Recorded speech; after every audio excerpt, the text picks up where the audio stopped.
Bonjour à tous et bienvenue dans la Taverne IT. Moi c'est Bastos et aujourd'hui on se retrouve pour l'épisode 3 consacré à Terraform. Lors du dernier épisode, nous avons déployé notre infrastructure avec un VPC et des subnets. Nous allons voir dans cet épisode comment faire communiquer Internet avec notre infrastructure AWS au travers de passerelles Internet et de tables de routage. Enfin, nous terminerons par déployer notre première instance. C'est parti! Nous allons maintenant déployer notre première ressource qui va être une AWS Internet Gateway. Cette ressource va permettre à notre VPC de sortir sur Internet. Pour ajouter cette ressource, on tape ressources, on veut une Internet Gateway, on va la nommer tout simplement IGW pour Internet Gateway. En paramètres, on va lui donner le VPC ID. Dans notre cas, VPC ID est égal à notre VPC qu'on a créé auparavant, donc le main. Donc on tape AWS _VPC.main. Et on vient chercher avec la liste des variables qui nous retourne l'ID.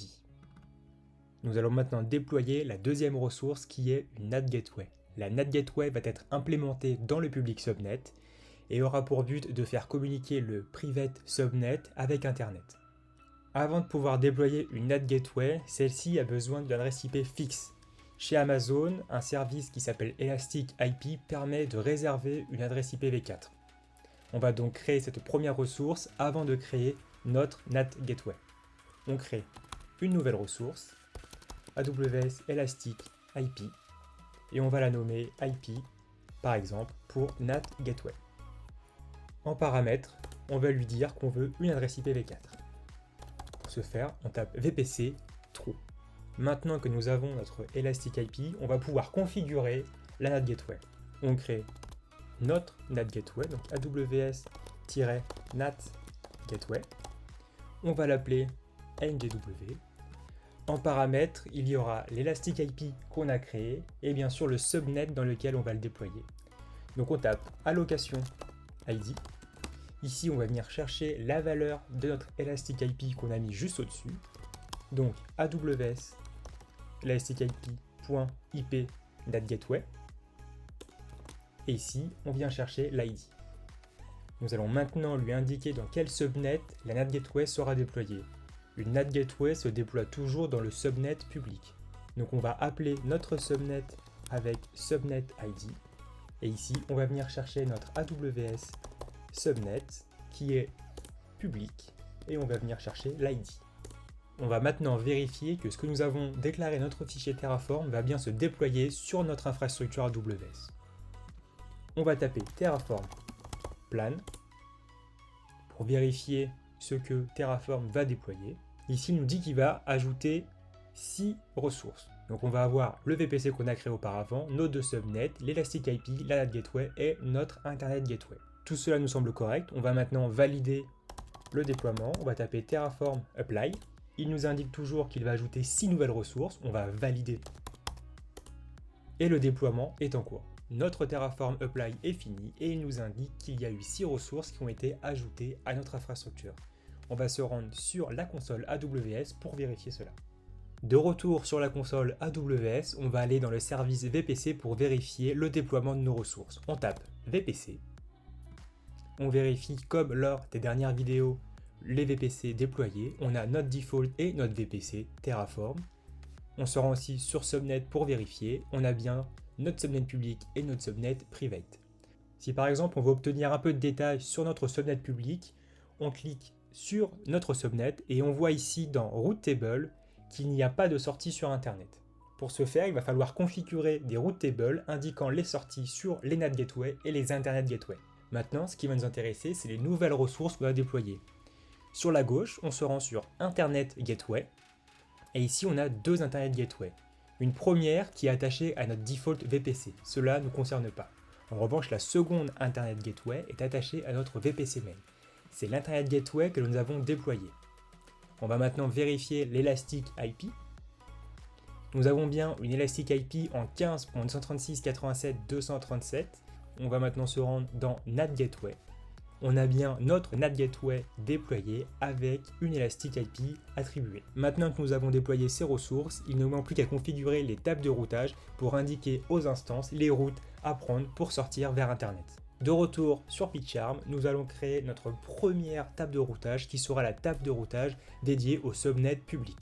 Pour cela, on crée une nouvelle ressource et on vient chercher AWS route table. On va la nommer public. En paramètres, nous allons avoir besoin du VPC ID et des routes que nous souhaitons lui attribuer. Pour le VPC ID, c'est toujours la même chose. VPC ID égale AWS vpc.main.id.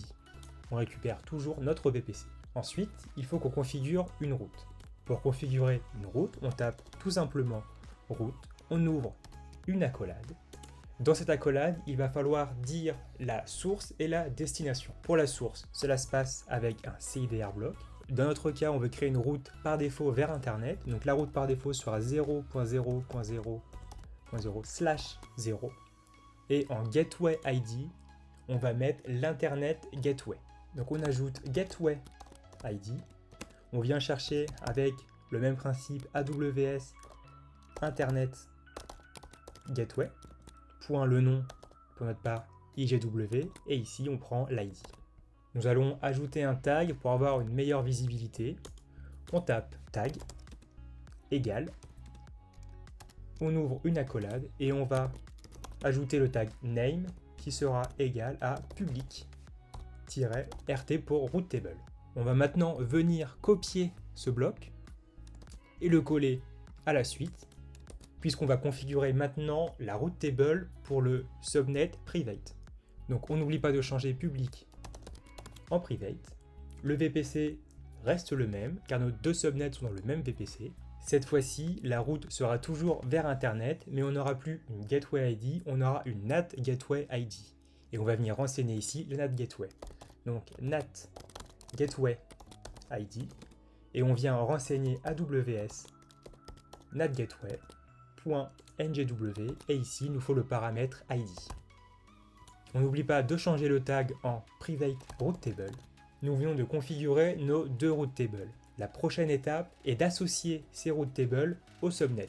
Pour cela, on crée une nouvelle ressource qui sera cette fois-ci AWS route table association. Pour le nom, nous tapons public puisqu'on va ajouter la route table publique à notre subnet public. Et en paramètres, nous aurons besoin du subnet ID et de la route table qu'on veut lui affecter. Donc on va commencer par taper subnet ID et ici on va venir chercher notre subnet public AWS subnet.public et on vient chercher encore l'ID. Cette fois-ci on va venir chercher la route table publique, donc on tape route table ID, on lui indique que notre source c'est AWS route table .public.id.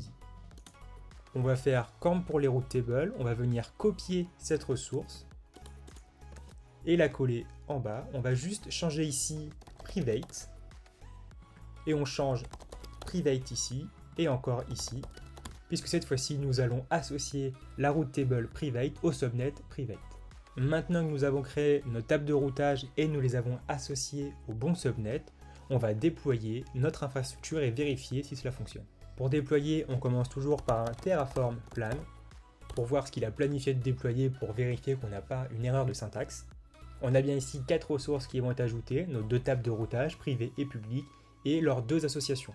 On va maintenant valider le déploiement. Pour ce faire, on tape Terraform apply, on vient valider avec yes, et Terraform va créer nos ressources. Terraform a fini le déploiement, on va maintenant aller sur la console pour vérifier les tables de routage et leurs associations. De retour sur la console AWS, on va se rendre dans Route Table pour vérifier la création de nos tables de routage. On voit bien ici qu'il y a deux nouvelles tables de routage, une privée et une publique. Chaque table de routage est associée à un subnet. On va maintenant se rendre dans Subnet. On va regarder si le subnet public est bien accroché à notre table de routage public. On clique dessus, puis on se rend dans table de routage. Ici, on voit bien qu'il a une sortie par défaut vers Internet, vers notre Internet Gateway. Sur notre subnet private maintenant, si on se rend aussi dans table de routage, on voit bien que la sortie Internet n'est pas vers l'Internet Gateway, puisqu'elle n'est pas accessible depuis son subnet, mais elle est vers la NAT Gateway qui lui permettra de sortir sur Internet. On a bien ce qu'on voulait pour notre infrastructure, nos subnets associés à la bonne table de routage. De retour sur PyCharm, on va maintenant déployer notre première instance AWS. Pour lancer une instance AWS, on tape ressources, puis on vient chercher AWS instance. On va la nommer Linux, car dans notre cas, on va lancer une première instance avec un OS qui est de type Linux. En paramètres, on a besoin de plusieurs choses. La première chose qu'on a besoin est d'avoir une AMI, c'est-à-dire une image Amazon pour pouvoir lancer cette instance. Pour trouver l'ID d'une AMI, il faut se rendre sur la console. On se rend dans le service EC2, qui est le service de virtual machine d'AWS. Puis, on descend en bas sur lancer une instance. Ici, nous avons la liste des Amazon Machine Image, les fameuses AMI. Pour trouver l'ID, nous allons chercher la distribution qui nous correspond. Pour ma part, Amazon Linux 2. Et ensuite, à droite ici, on vient copier l'AMI ID que nous allons utiliser dans notre code Terraform. On va maintenant ajouter l'AMI qu'on vient de copier depuis la console Amazon dans notre fichier Terraform. Pour cela, on tape AMI égale, et entre guillemets, on vient coller l'ID. En deuxième paramètre, il nous faut une instance type, c'est-à-dire quelle taille d'instance on va utiliser pour déployer notre VM. Dans notre cas, pour rester dans la partie free tier AWS et ne rien payer, on va utiliser l'instance type T2 micro. Pour déclarer cette instance type, on tape instance type et entre guillemets, on vient taper T2.micro. Enfin, on va ajouter un dernier paramètre qui va être le subnet dans lequel cette instance va être déployée. On va déployer cette instance dans le subnet privé. On vient taper subnet ID. Et ici, on va venir chercher, comme auparavant, AWS subnet. On a dit privé, donc private. Et on va chercher en paramètre l'ID. On a les trois paramètres requis pour pouvoir déployer notre instance. On va simplement ajouter à cela un tag. On tape tag égale, on ouvre les crochets. Et on va remplir ici le tag name. Et on va dire que c'est égal à ma première first Amazon Linux. On va maintenant déployer cette ressource. On fait un Terraform plan. Terraform nous indique qu'il a bien planifié de déployer une ressource. On va maintenant déployer cette ressource. On tape Terraform apply. On valide le déploiement en tapant yes. Terraform a fini de déployer notre instance. On va maintenant vérifier cela dans la console Amazon. Une fois sur la console AWS, on retourne dans le service EC2, puis on clique sur Instance Running. Nous avons bien ici une instance déployée qui a pour nom First Amazon Linux, donc c'est le tag qu'on avait rentré, et qui a pour instance type T2 micro. Si maintenant on regarde dans la description, on voit bien que pour le subnet ID, cette instance est attribuée au subnet privé. Dans le prochain épisode, nous verrons comment se connecter à notre instance de manière sécurisée. Nous verrons aussi comment rendre notre code Terraform plus lisible grâce à la création de plusieurs fichiers .tf et aux variables. D'ici là, portez-vous bien, n'oubliez pas de vous hydrater. C'était Bastos, ciao!